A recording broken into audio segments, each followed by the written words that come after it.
So now we're going to talk about the street elbow. So the street elbow, it has a socket and a tail on the end, whereas a normal elbow has two sockets on it, which allow a piece of pipe to go into each end.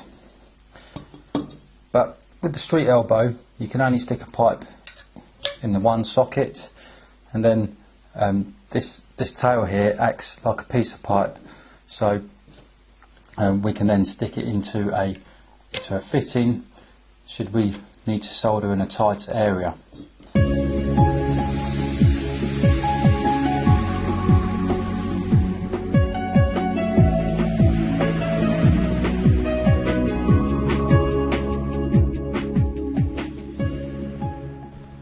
So here you can see I'm about to put some flux on the fitting, but what I'm actually doing is I'm putting flux on the tail of the street elbow, which acts like a piece of pipe.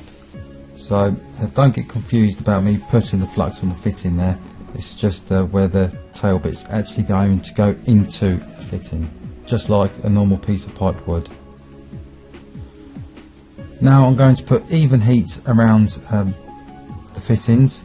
As you can see, I'm starting on the normal elbow, but I'm pointing my flame in the direction of the other fitting, so that it's actually heating both of them up. So now what I'm going to do is just put the solder on, start from one end, and then as soon as that goes, the next two joints will flow pretty much instantly. So keeping the flame on the fitting with it wrapped around them, and then once the solder's done the capillary reaction, then I can give it a quick flick underneath and leave it to cool down for a few minutes. And then the most important bit is to wipe away the remaining flux so the pipe doesn't corrode and turn green over time. And that is how you would solder a street elbow.